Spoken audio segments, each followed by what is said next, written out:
Just start again, please, Mr. Chair.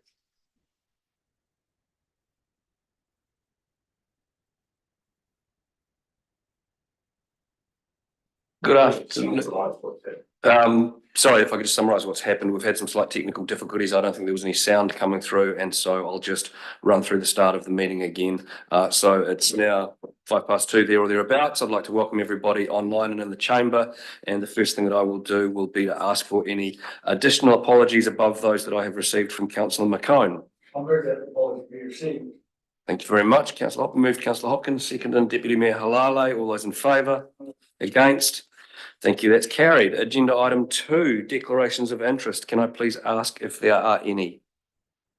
No. And again, I'll now move on to agenda item 3. Before I move to 3.1, a confirmation of the previous meeting's public minutes, I'd like to propose that if nobody has any amendments or needs to speak to the public excluded minutes, that we accept those now, noting that the public excluded meeting minutes for last month just refer to debtors and creditors. If I put that to motion, can I please have a mover?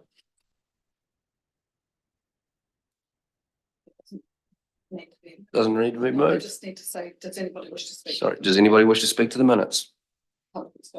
Public. No, great, thanks very much. Then I will put that as down as 3.2. Thank you very much. We'll now move on to agenda item 3.1. That's acceptance of the public of the minutes from the previously held PAR meeting. Would anybody like to speak to those? No, excellent. Thank you. Then can I please have somebody move that we accept them? Moved by Deputy Mayor Halale, seconded by Councillor Ryan. All those in favour? Against? Thank you. That's carried. Agenda item 4. Sorry, agenda item 3.2.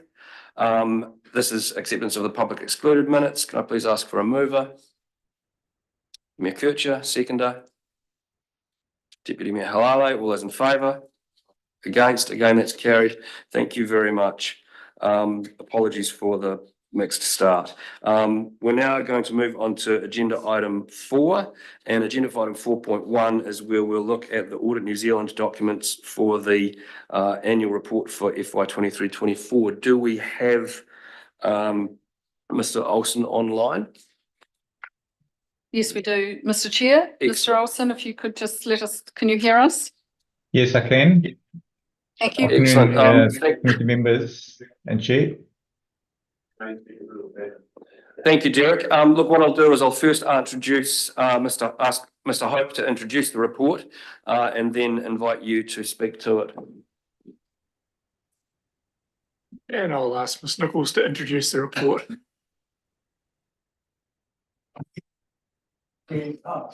And I will introduce the report. So these are the 3 standard letters that we've received from Audit New Zealand to complete their audit of the 30 June 2024 annual report. The first letter is the audit proposal letter. You'll note last year we received a letter for negotiating the fee for 3 years. We set the fee for 1 year last year, 2023. This letter goes on to set the fees for 24 and for the 25 year. The second one is the engagement letter. This is required because we have a new appointed auditor, Mr. Olsen. And so that just sets out the terms and responsibilities of both parties for the audit.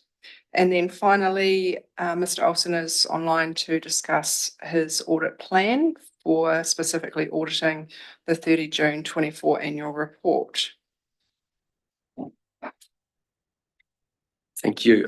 Before we move on to Mr. Olsen, does anybody have anything they would like to speak to regarding both the audit letter, proposal letter and the engagement letter? Councillor Hopkins. I do have a question. Noting that it looks as though, I think in 2025, from memory, we're going to be paying north of $300,000 for this audit. I'm curious to know if anyone can tell me what the cost of any legislative breach on our part would be. I notice that your summary says council is legislatively required to have an independent audit completed on its annual report. Given the ludicrous cost, in my view, of audit, I'm almost tempted to argue that we should, if it's cheaper, incur the cost of breach. So what would it cost to breach the legislative requirement to have an independent audit? Okay, before we go on to that, I think it's really important to recognise that cost aside, an independent audit is a really valuable process for councils to go through. It is not a good idea to not have an audit in any way, shape or form. However, in saying that, I will defer to Mr. Hope to talk about, or perhaps Mr. Holson, if he knows the answer for any legislative breach. But I do want to really stress the importance and the value of having an independent audit. I've never actually heard this question raised. So this is, I suppose, my understanding of the situation. You know, the Auditor General is an officer of Parliament. He is required to report to Parliament. He would report this breach. And I think reporting, you know, it would report, usually it's, you know, issues in an annual report and the audit opinion is reported. I think if a council chose to deliberately breach the requirements of the Local Government Act, Parliament would take that very seriously. And I think they would probably warn the council and then start taking measures in terms of whether they believed they were meeting their obligations under the Act and therefore their governance responsibilities. And I think they would then start moving through the actions they can take where they believe that is the situation with a council. Your answer is exactly what I expected it to be. I was being a bit mischievous in asking the question, but it's asked for a serious reason. Am I correct in assuming we don't have any choice in the matter of who audits us? My understanding is there's no competitive market to which we can go to seek alternative and or possibly cheaper charges. It's correct. The auditor, the only person that can audit local councils is the office of the Auditor General, and then they appoint auditors. And at the moment, the appointed auditor is Audit New Zealand.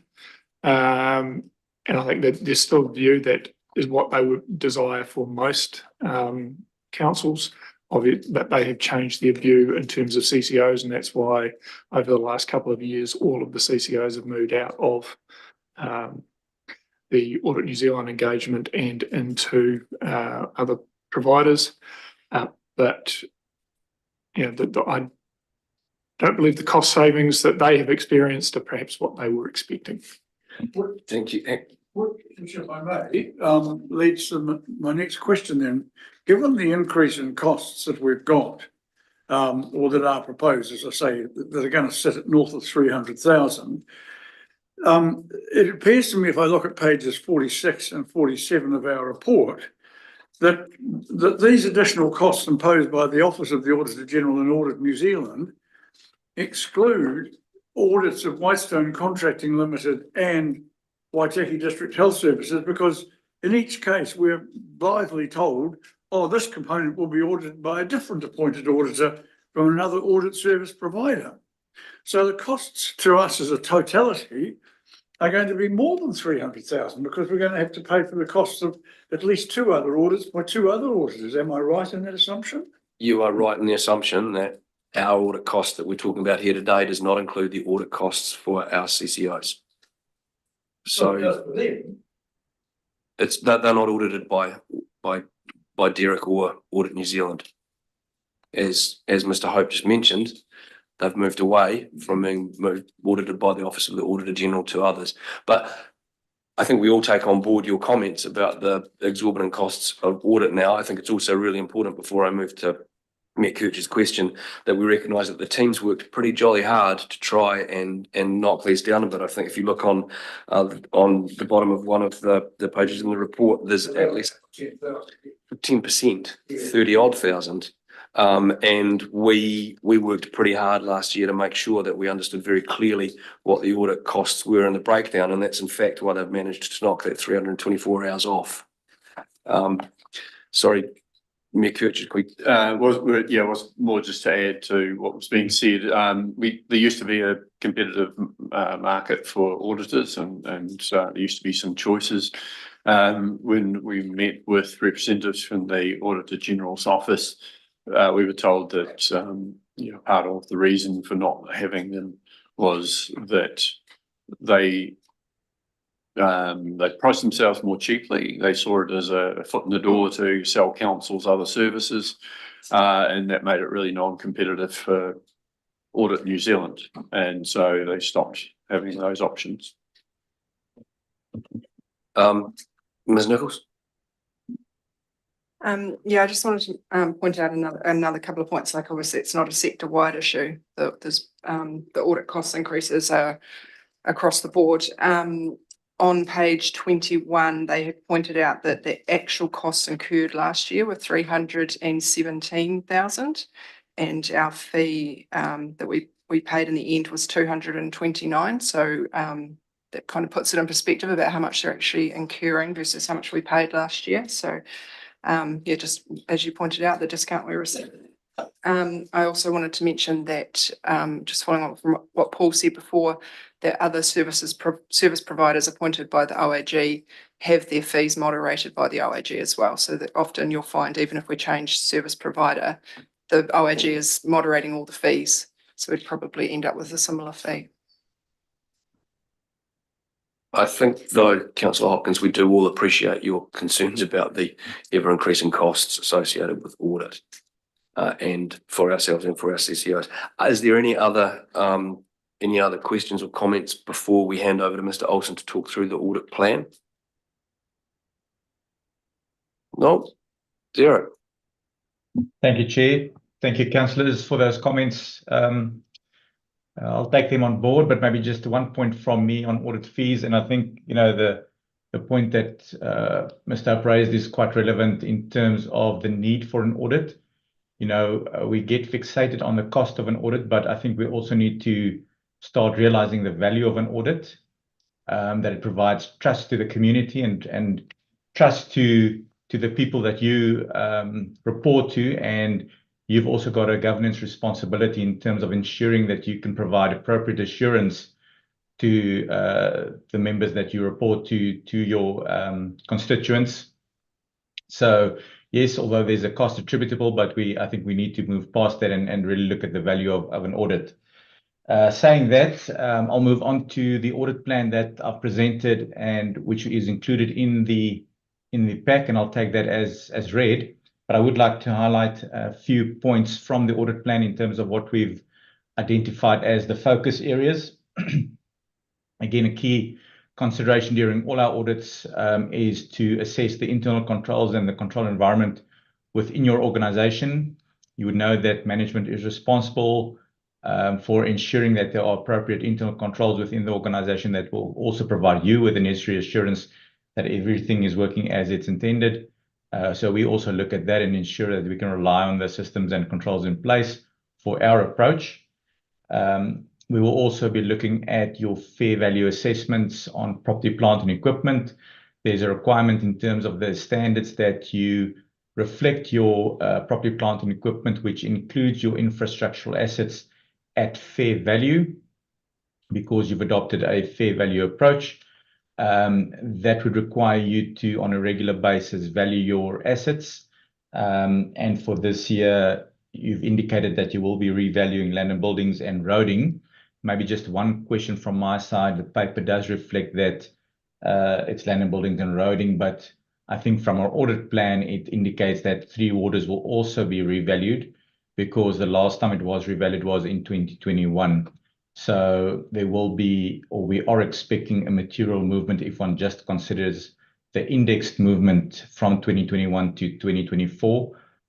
So hoping that was just a typing error in your paper specifically. And then also we will be looking at your consolidation procedures. You've mentioned that you are the parent of quite a few subsidiaries, Whitestone Contracting, the hospital, and some other entities, and those will be consolidated in the council's accounts. So we will also be going through that consolidation process. Also a focus this year on the transfer of the Oamaru Hospital operations to Health New Zealand, although that transaction will only be effective 1st of July 2024. We do need to look at it from an accounting perspective to see what impact it has on your current accounts and whether there's anything that we need to consider for this year's audit. So we'll have a look at that as well as part of the audit process. And then from a sector-wide perspective, we are looking at local water done well. This is something that we've been flagging for the last couple of years with a changeover in legislation and providers that assesses your drinking water quality. So we'll be looking at that as well. Also, then we'll just be keeping a watching brief in terms of your transformation project, as that is quite a critical project that you've outlined internally. Also, we've set the timing of the audit within the audit plan, which will take place from mid-September until the end of October, with an interim audit scheduled for end of June. Thank you, Chair. I'll pause there for comments and questions. Thank you, Dirk. Any questions off the back of that? I note your comment around waters, and I guess, Mr. Hope, if we are going to be doing revaluations of water, roading, land, and buildings, that's a pretty chunky piece of work, and I'm assuming it's either underway or about to be underway. No, I think that was the matter that Mr. Olsen was raising, that there's a bit of a disconnect, I think, between the report and what we're actually intending. So at the moment, we are only intending to revalue 3 waters. So I think that may have been a key, and roading. Yeah.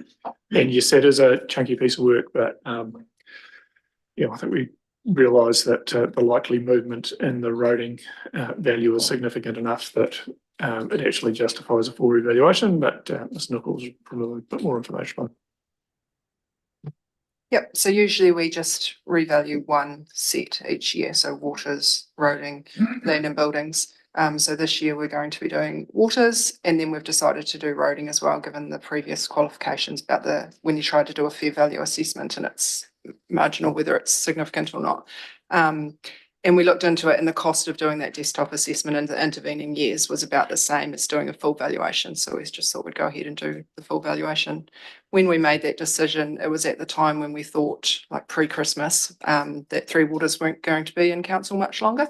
So it would make sense to just annually review the roading valuation, because we wouldn't have those big peaks and troughs with waters valuations. Thank you, Councillor Hopkins. Yeah, thank you, Mr. Olsen. I'm just wondering, high level question. Does Audit New Zealand and or the Office of the Auditor General feel any obligation to actually assist the Governor of the Reserve Bank in his attempts to reduce inflation? Well, not only the Governor of the Reserve Bank, but the current government and Parliament as well. In other words, would you see part of your role being to assist agencies like ourselves to help reduce inflationary pressure? Okay, that's a tricky question, Mr. Olsen. Deliberately tricky, and I'll explain why, but depending on the answer.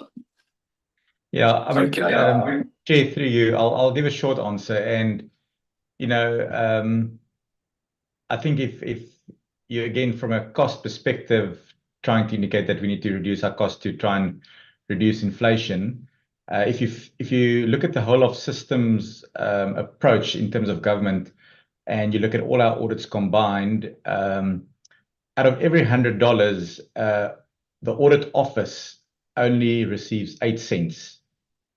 So 8 cents out of every $100 goes to the audit office. So I don't think we have a material impact on inflation. Well, if I may, listening to the governor of the Reserve Bank last week talking about the persistently sticky inflation in New Zealand, he cited areas like local authorities and insurance companies. In both instances, you have what are effectively captive or monopoly markets. And you're talking about your focus on fair value has a significant rating impact on us because the fair value keeps going up and up. And Parliament says we have to rate for depreciation to cover it. Ergo, a significant amount of the big rate rises that are being confronted by people around the country at the moment arises from precisely those kind of parliamentary and audit dictates. So, I mean, are you of a mind to actually reprioritise your focus with a view to actually assisting people to get inflation down rather than push rates and prices up?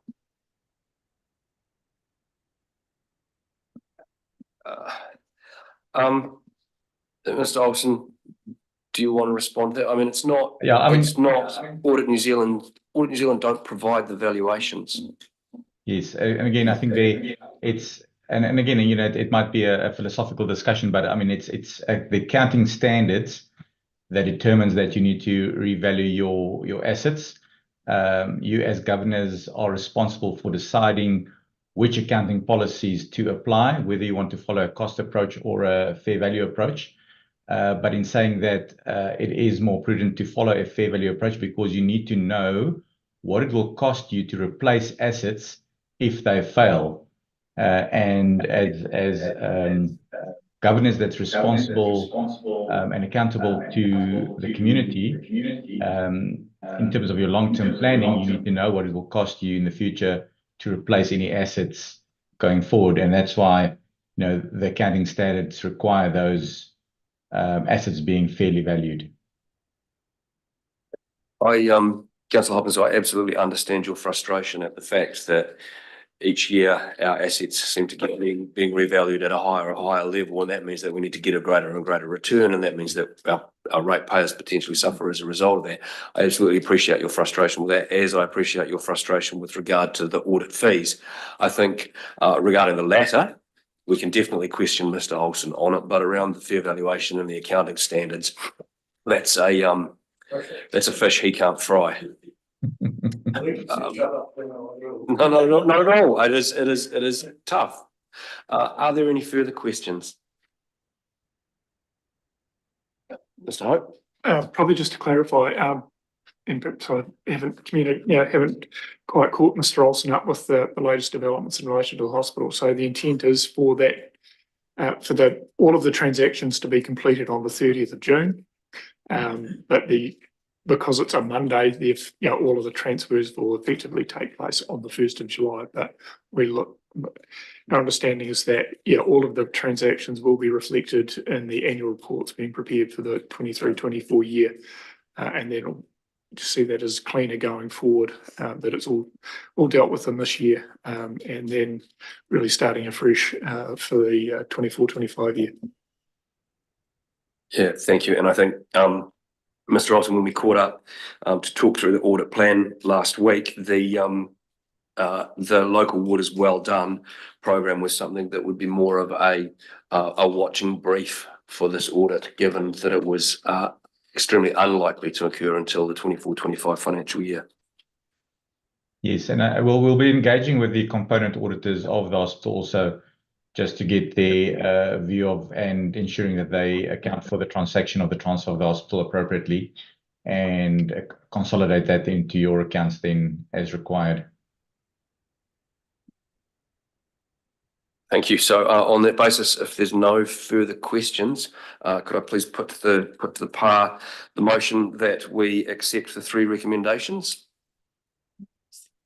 And is there a mover? Councillor Blackler, seconder. Deputy Mayor Halale, all those in favour? Sorry, you'd like to speak to the motion? No, I want to move it forward, but I'll do it separately. Let's move these 3 first, and then you can put forward 3 next. So all those in favour? Against? Thank you, that's carried. Councillor Hopkins? Yeah, my 4th recommendation is that the Performance Audit and Risk Committee recommends that Council, for communicates its concern to the local member of parliament and the relevant minister about the continual increases in audit fees and their impact on ratepayers. Sorry, just feeling that, are you talking specifically about audit fees or are you talking about the fair valuation process? Well, I think you said that we can ask Mr. Olsen about the fees, but the fair valuation process is something that's beyond, if you like, the bailiwick or the purview of the office as such. It would need a parliamentary reconfiguration or adjustment of the criteria. So in this instance, I was focusing on the $349,000 we're going to be paying in 2025. Okay, sure. Is there anybody who supports that? I feel like that's a big recommendation for, $30,000 a year increase, but I'm happy to go with. It's a quantum, it's a total, the percentage increase. Do we have anybody that supports Councillor Hopkins' fourth recommendation? Okay, then we'll take that as a no. And I'll declare it lapsed. Thank you, Councillor Hopkins. Okay, thank you, Mr. Olsen. I think that brings to an end Section 4. So thank you very much for your time, and we look forward to working with you and the team. Thank you, Chair. I'll now move on to agenda item 5, which is a financial summary, and I will again invite Mr. Hope to invite Ms. Nichols to speak to it.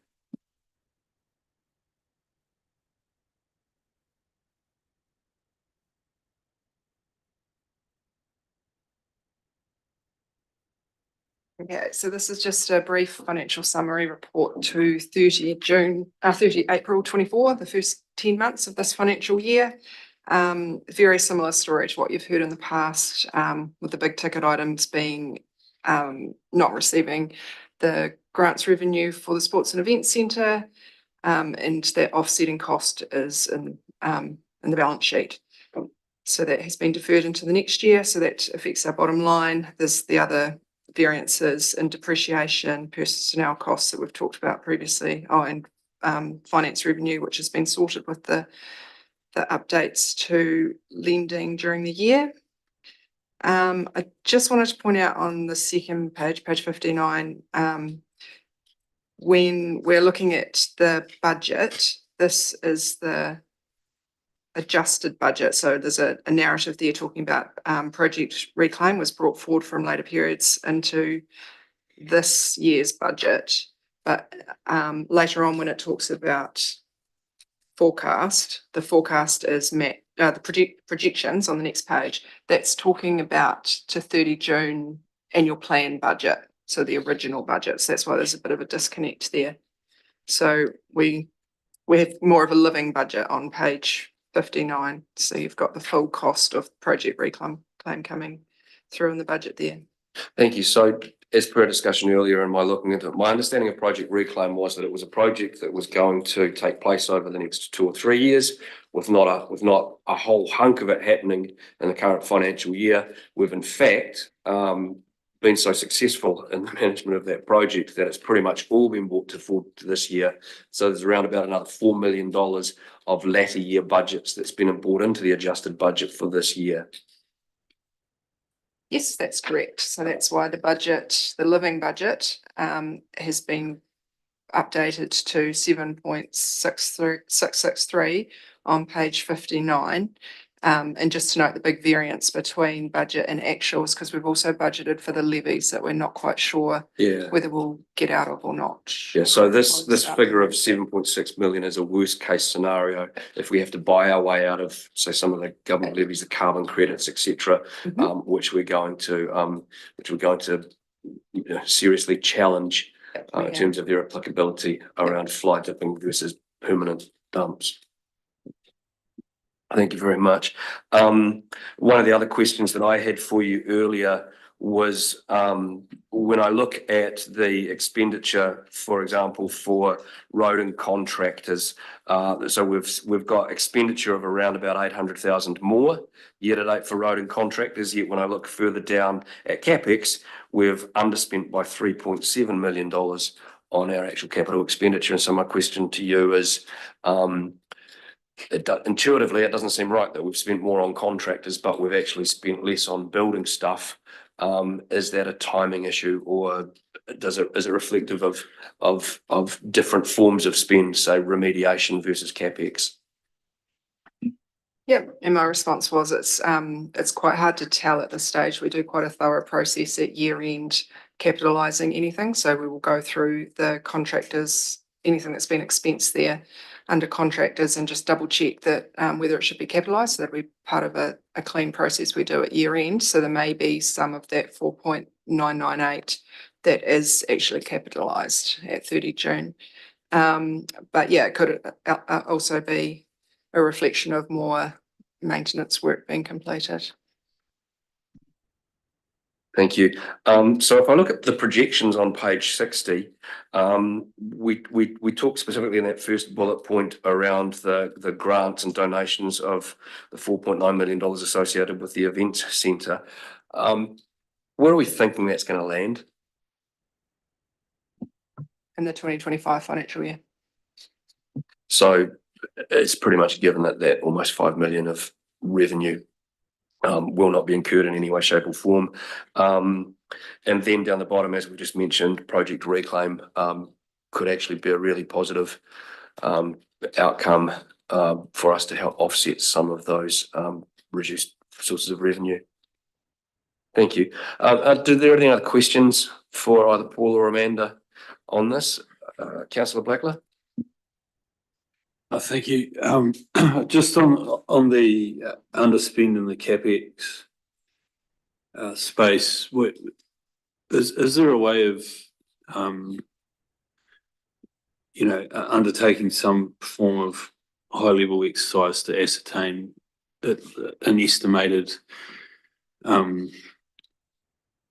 amount for the carryover projects, which would help inform whether it's appropriate to have the projects for the next financial year listed as realistic to achieve, and also probably within that, say for example, any that haven't are still yet to be started, do we actually want or need to continue with them? Yep, that's a good question. Something we talked about briefly in the last few weeks during hearings. So I would like to try and bring the carry forwards at the end of the year, so as close to year end as possible, so that we're not setting the 2025 budget and then the carry forwards afterwards. I'd like to do it all in one shot. So we're hoping to collate that over the next month and bring it at the end of June, have a good look at where projects are at, what financial year they should land in, and make sure that when we are signing off on the 25 budget, we have a really good idea of what's left over from 24 that's going to carry forward into 25. Thank you. So if it showed that there was a resource deficit, and I understand through transformation, it's going to be a whole different kind of picture around how resourcing could potentially kind of like it may no longer be kind of listed out the way we see it now, but will it kind of be flagged if there's a resource deficit and therefore a need for attention in that area to either push stuff out or make a decision on whether it's really required? Yep, we can highlight that by project. Significant projects can be outlined where like there might be a legislative need to have it done by a certain time, and we might question the resourcing or the ability to fund and those sorts of things. So we can do that for the high level projects.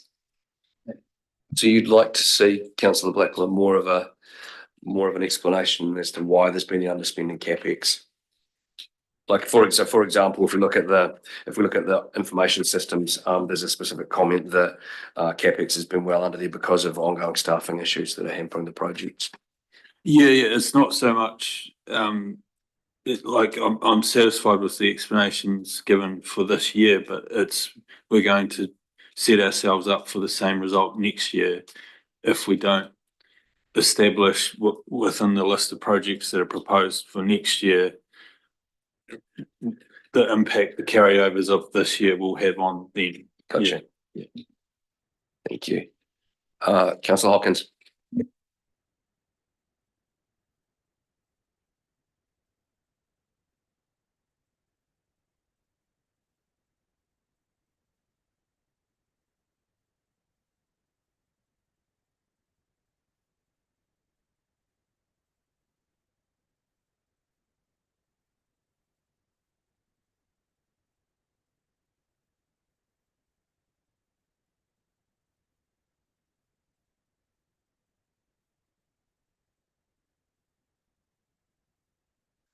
So,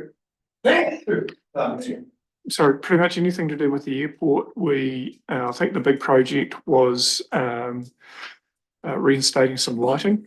But I think early on in the year, we made a decision to defer that until we had the aeronautical study completed in relation to the airport, because it was, we didn't see the issue with. Sorry. We'll just put a pin in that for a minute. Yeah. Somebody's deciding. I saw on the plane before. This is plain. Okay, so that was the reason why we've sort of put a bit of a hold on spending out at the airport until the aeronautical study was complete. And in relation to the harbour, I think the big item was the potential redevelopment of the Normanby Wharf. And that was subject to some external funding and for a project that was being promoted by a third party to actually being sort of well advanced, and neither of those have happened. Mr. Chair, my one other question related to the information given us under the income and expenditure heading on page 58, the third from the bottom bullet point. Depreciation is reported over budget by 1051K, largely as a result of the larger than expected roading revaluation at June 2023. This variance will continue to grow until the year end.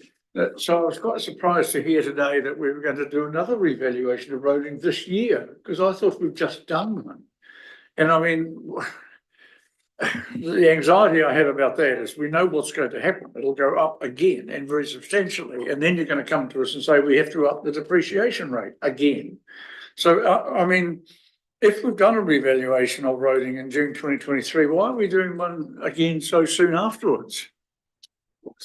Yeah, I think Ms Nichols covered that when we were talking to Mr Olsen. I mean, yeah, because essentially because of the value of the roading asset now and the expected movement in that value, basically every time it moves, it's material to the whole of council. And so what we end up with is a situation where we had a couple of years ago that we ended up with a modified audit opinion because the value that we were recognising in relation to the roading assets was materially different from what the fair value was. So that's why we've really had to move into an annual revaluation cycle for the roads. But all it does is bring forward, so rather than having a massive jump every third year in the roading depreciation, it's going to be spread out more evenly, and we need to recognise it annually and deal with it on an annual basis. And there's actually there is more capability and better decision making on that annual basis rather than facing something every 3 years where it is a truly massive hit onto the rates. Your frustration is with the accounting standards. Not with. I'm just wondering though, based on what Paul said, essentially annually, audit are going to lock us into quite substantial, probably greater than the CPI increases in rates through the inflationary impact of roading costs and the effect therefore of the global valuation of our roading asset. Does this warrant a rethink by PAR or a recommendation to council to consider a rethink? I'm wondering, I can't immediately see any benefit, but would we be able to offer some rate relief if we opted to actually fund future roading enhancements through a loan mechanism rather than the depreciation As I say, I can't superficially see any benefit, but I'm just wondering if there might be one.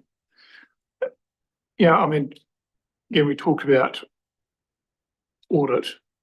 It's not actually audit. It goes back to the Local Government Act. We are required to comply with the accounting standards. All audit is doing, they're not responsible for that. So, we sort of, we like to have enough conflicts with them. We don't need to pile on ones that really has nothing to do with them. And then I think a decision about the funding of depreciation is something that council can consider each year.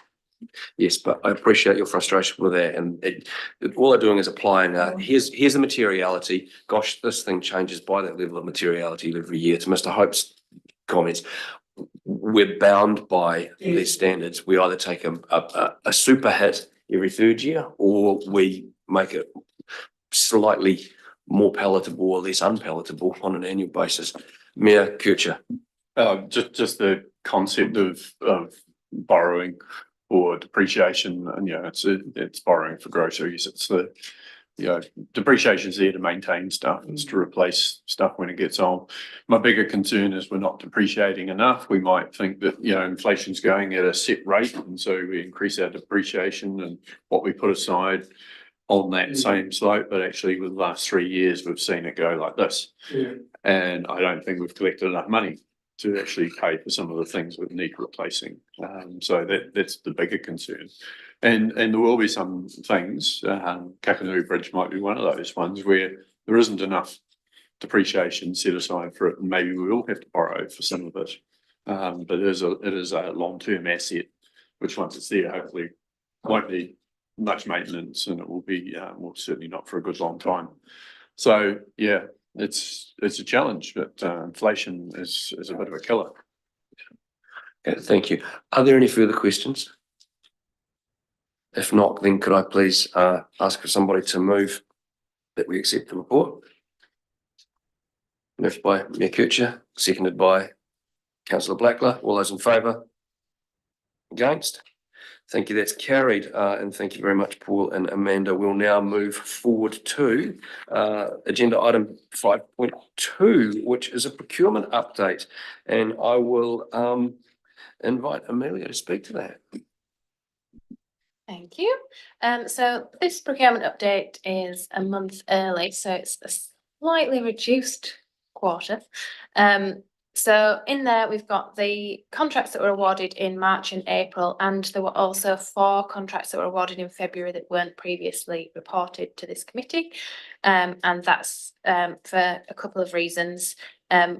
One, sometimes the time for people to get those contracts logged in the system and the time that it takes to get this report done means there's a little bit of a gap there. And the other reason is that in January we implemented a new contracts register. So last quarter there was a bit of manual work to do to make sure that everything included in the register and that was out of authority were both put together. So those extra 4 have been included this quarter. The largest of those contracts awarded in the quarter was the parks maintenance contract. That significantly increases the value of contracts entered into. Of the contracts entered into, there were 10 that were standard and 5 that were non-standard, and 9 related to professional services and 6 to goods or works. And all the details of those can be found in attachment 1. Procurement policy adherence checks have been undertaken to understand whether the policy is being adhered to. So I specifically picked non-standard procurement to understand whether all the requirements were being met. And whilst there were instances of specific forms not being filled in, the process was followed otherwise. So I have been back to relevant parties and reminded them of the need to complete the documentation, and they understand that, and hopefully that adherence will improve in future. we do have a proposal for procurement reporting going forward, and that would be to increase this report to include a forward-looking view of contracts worth over $1.5 million. So those would be contracts that would come to council for contract award approval. And that will give you a forward-looking view of what to expect coming through in the next few months. So I'd invite any comment on that when we get to questions. The procurement community of practice has continued, so we've had a second meeting there, which is a meeting of procuring officers from around council. So we're sharing updates and talking about various topics. And we would also invite any members of this committee who would like to attend that community of practice to understand what's discussed and increase any knowledge. We would cap that at two members at a time. I know interest will be vast, but there'll be plenty of meetings that can be attended. And the next report will be delivered to you in September, so a little bit of a gap because we'll be realigning with the quarterly schedule. Any questions? Thank you. That is a very generous extension of an offer to attend, and I can understand the necessity to cap the number of golden tickets to those events. I also just wanted to say I really support and welcome the proposal to bring those contracts worth $1.5 million and more forward for people to have a look at. When I know in his absence, Councillor McCone would be very, very happy that that was what was being proposed too. So thank you for that. Councillor Hopkins.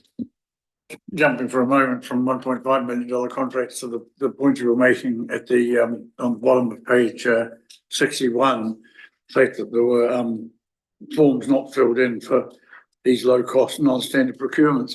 I'm just wondering, Amelia, I notice you say that in all cases of non-adherence, the relevant manager was aware of the approach taken, but the formal documentation was not complete. I would have thought if they hadn't been aware of it, that would have been a more legitimate reason for not doing the paperwork. Would it be reasonable to suggest you might be more concerned by a manager who knew what they should have done, but just didn't do the documentation that was part of the approach? It does strike me as a bit perverse if they knew what they were meant to do, that they didn't do it. How have you dealt with that? It is, I agree with your point. It is slightly concerning that we have these controls in place that aren't being applied. So to give you an example, so when I say low cost, all of these were under $30,000. And I think there had been a slight confusion over whether it was non-standard or standard, but the right conversations had happened with managers. And in some cases, emails were used as approval mechanisms rather than the actual form being filled in. So the conversations were happening, the right people were having the right discussions. It's just that the specific paperwork. Yeah, there was a paper trail. It just wasn't the official do it this way paper trail. Okay. Yeah, and procurement's growing a lot, and the procurement function's growing a lot here in the past 18 months or so since you've come on board to manage it. And I suspect that there's an educative process involved there. But I think something that I've always continued to highlight is that what I'd be concerned about is if you started to observe repeat actions on that case, because, whilst it might be 30,000 or less than 30,000, doesn't take many 30,000s to add up to a bit more than 30,000. So we appreciate you staying on top of it, and I agree, gentlemen, it's something that we need to be aware of. Any other questions? No? Sorry, you would like to attend the next session? It's sorry, it's just a question regarding the professional service contracts. And it may not be one that you can specifically answer, but What page is that? Page 64. Yeah, I'm just kind of wondering why things like resource consent monitoring returns, war infrastructure, 11,500, why that can't be completed by our team. And there's other things in there that we probably do have the in-house experience. I accept we may not have the capability, but, and again, it might not be something that you can answer specifically, but Is that a question more for Mr. Cook? Mr. Hope? So these ones weren't in Mr. Cook's area. I can't specifically answer, but so some of these, we do need additional help with applications for resource consents from the regional council. There are very strict and stringent rules that we need to follow. So in some cases, like for example, the roading team may need to utilise outsourced help for that. And I'm not entirely sure what resource consent monitoring returns actually is, but I can find out if you would like to know. Yeah, I think that's something that would be good to follow up on and just clarify. I was interested in the food and health services. Well, I wondered why we were, oh, that is a Mr. Cook. Thank you, Chair. That was a decision taken by council a number of years ago to outsource the food health monitoring service, not to employ a environmental health officer in council, because it really only warranted one, and to cover the district with one person was not cost effective. And that was a decision made to outsource. Thank you. Any further questions? If not, could I ask somebody to move that we accept the report, please? Councillor Hopkins seconded. Councillor Blacklow, all those in favour? Aye. Against? Thank you, that's carried. Now, given that we moved before to accept the public excluded minutes as agenda item 3.2, we no longer need agenda items 6, 7, 8 or 9, and so do not need to move into public excluded. And at this point, I can declare the meeting closed. Thank you very much for those online and in the chamber.